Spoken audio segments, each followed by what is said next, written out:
We're here to celebrate Paul's birthday, bless the bitch.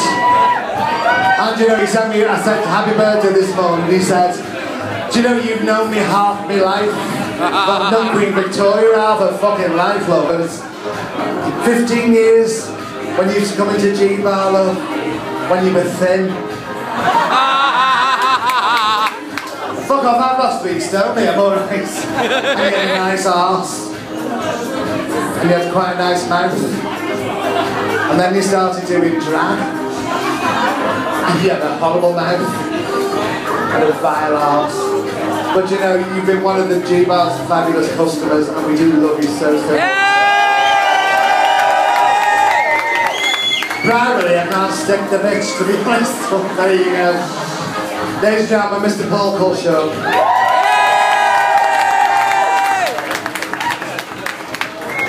Alright, Cock.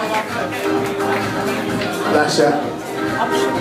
One of G-Bar's best customers, I think it was one of G-Bar's best DJs, personally, but yeah, whatever. That's why they got rid of you. Oh. Right, for anyone who's on my Facebook, you know that I'm not very good at being concise. So, if I was you, I'd prop yourself up against the bar, or if you've got a spare seat, or there's someone you don't know with a bit of extra bum room, nudge over, make a new friend, because I might be up here for a while, to be completely honest.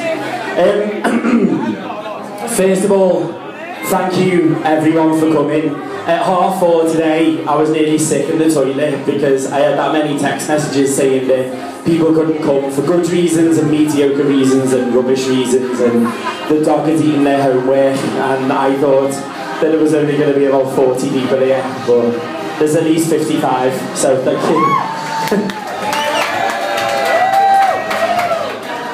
The first thing I'd like to do, if you've got a glass in your hand, if you don't mind, my friend Paul McLaren passed away last week. He was only 24 and it was under very tragic circumstances. Thank you very much, Mark.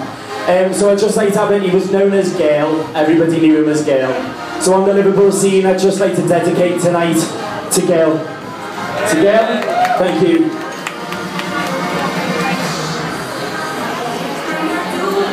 Okay, let's get through this.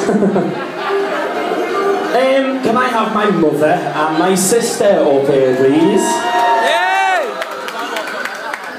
Order up, the speech is long, come on, get a move on, crack on. Okay, one of you on one side, one on the other. This is me mum. Hello. Okay, me mum, I'm not going to say your age, but my mum had her birthday last week and she didn't have a very good one, to be fair. Did you? Really? Not one of the best. And my sister was my beautiful, beautiful sister, even though I obviously got the good looks in the family. My sister was 20 yesterday. So, if you don't mind, to Maria and Laura, that's Maria and Laura, after 3, if you can sing happy birthday with me. 1, 2, 3. Happy birthday to you. Happy birthday to you. Happy birthday, Maria and Laura. Happy birthday to you. The 2 most important women in my life, thank you very much. Okay, you can get off the stage now, so. Okay, let's get this done quickly. Trisha Cowley, John Cloy, anyone else who has had a birthday this week, I want you on here now. Anyone who has had a birthday this week, tell the truth, get up here. Trisha's was on the 22nd, John's was on the 16th. Get here. Is that everyone? Really? Do I have to go and check my Facebook? Come on, John. I'm not going to do anything embarrassing. Right. I'm sorry, I want you to sing it one more time, if you don't mind, to my good friends, because John was 30 on Monday and I didn't get to go. And Trisha, I don't know how old you are now, love. It's her birthday in 2 days. So to John and Trisha, 1, 2, 3. Happy birthday to you. Happy birthday to you. Happy birthday, John and Trisha.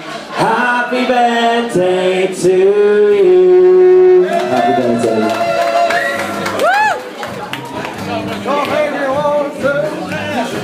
Okay. I expected to do this speech a lot earlier than I did it. So I was going to say apologies if I'm in the middle of talking to you and a song comes on that means something to me with someone else in the room, because I'm just going to abruptly leave the conversation, grab the person and get on the dance floor. But as it happens, I haven't danced to one full song yet because I've been too busy gabbing, which is not like me, you know. But I do apologise in advance if I am in the middle of a conversation with you and I run off to have a dance with someone because the song means something to me, to that person. Okay, I'm going to illustrate to you why I made such a big deal of my 30th birthday. Because you're a drama queen. No. I'm just going to tell you why. Going by my love life, I don't think there's going to be any weddings anytime shortly. And there's certainly not going to be any christenings or anniversaries or anything like that. So, my birthday means a lot. A few of my friends are going to cringe now and go, oh god, he isn't going to go into one of his medical problems, is he? But basically, for some of you might know, some of you don't know, I had some heart problems when I was 18, and I also had some bigger heart problems when I was 24. And I'm not going to lie to you, I'm sure falling out of the G-bar every night at 8 o'clock in the morning didn't really help that, to be fair. But there were problems anyway. And when I was 24, for about 4 months, I was in and out of the heart emergency care unit at the Royal. And I think it was the 7th time that I was in.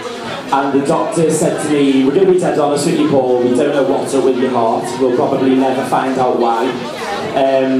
It was doing weird things like dropping to 32 beats a minute. And Paul Rooney and Sarah Freeman, who were in the office that day, the worst day of my life, will verify the pain that I was in with it and all that kind of stuff. And I've got to say, since I was 24 with my heart, I've never quite been the same person. And that's where my, don't worry, I'm not going to suppress you for too long, I'll bring it back up. I've never been the same person since, and that's where I got my panic attacks from and what have you, because I used to feel like I was walking around with a little bit of a ticking time bomb in my chest, but I didn't know how much time was left on it. And I remember being in my hospital bed when I was really ill, when I was 24, and I thought, okay, I've had heart problems when I was 18, I've had them when I was 24, and the next one in the pattern to me was 30. And I was in and out of it that much that I remember thinking, I don't think that I'm going to live until I'm 30. 30 to me felt like 70, if you want. So today, it might mean absolutely nothing to you, but for me to stand here today and celebrate my 30th birthday, I've reached the goalpost today, so I want to celebrate that.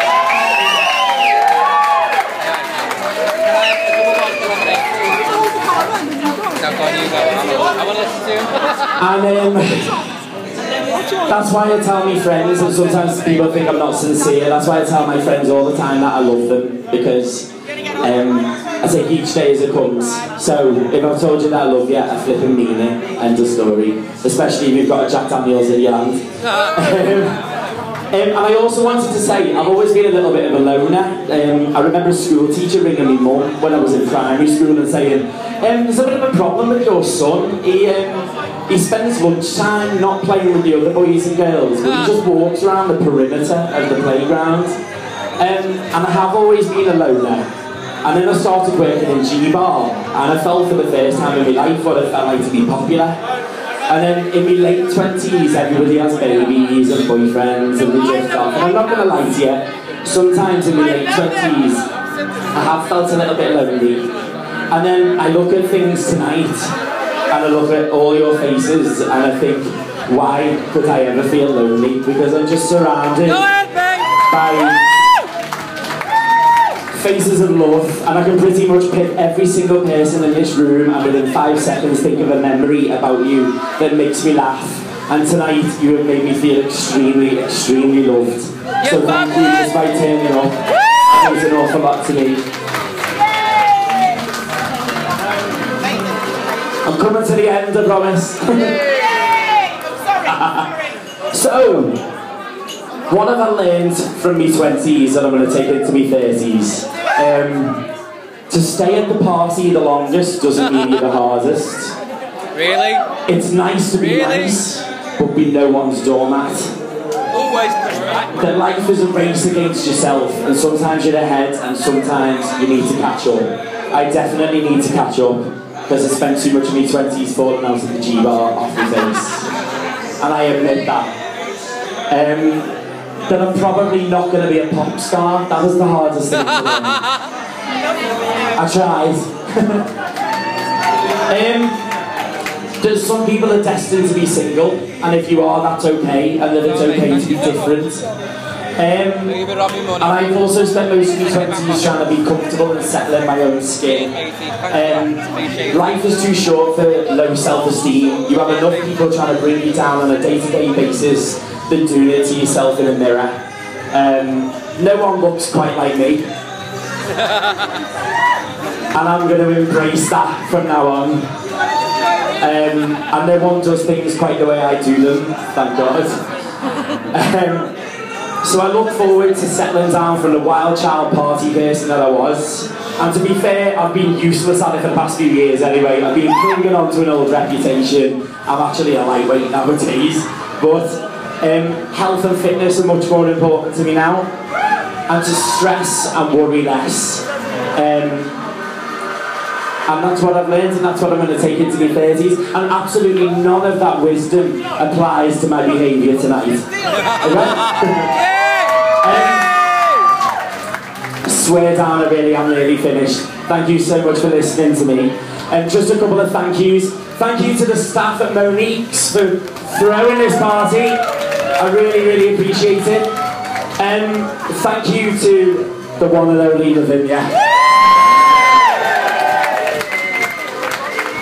I couldn't have had anybody else do it, really. It's as simple as that. I thought the first half, I wanted to please all my friends and myself. I thought the first half we'll have pop and chart and R&B and all that, and the second half we'll have old school house, which is coming up at midnight. We'll have a full-blown rave. I would like to thank my mum, her husband, the head of our family, Mark. He's brilliant. And Laura and Liam for all their love and support. I've got to mention 3 very special friends for their outstanding contribution to friendship this year. I've just thought maybe Jessica Lowry should be in this for picking me up when I had food poisoning, but you're not. You're not. You're the 4th. To Sarah Weymouth, I won't go into why, but she has been an unbelievable friend this year. She knows why, I know why.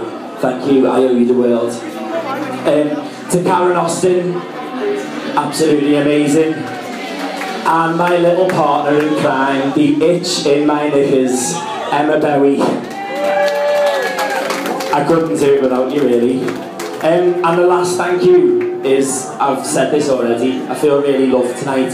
And thank you to everybody in this room for coming. I really, really appreciate it. And it sounds really, really cheesy and really cliche, but I really mean it. I really, really do have love for pretty much every single person in this room. And the only people I haven't is because I haven't met you, and you've just come with your friend. So thank you, I really do have love for everyone in this room tonight. Please get on the dance floor, bring up my maudlin, boring speech, and bring the party back up to what it was. And let's enjoy the rest of our night together. Thank you, good night, God bless. Girls and boys, Paul Culshaw, 30th birthday, bless him, oh God.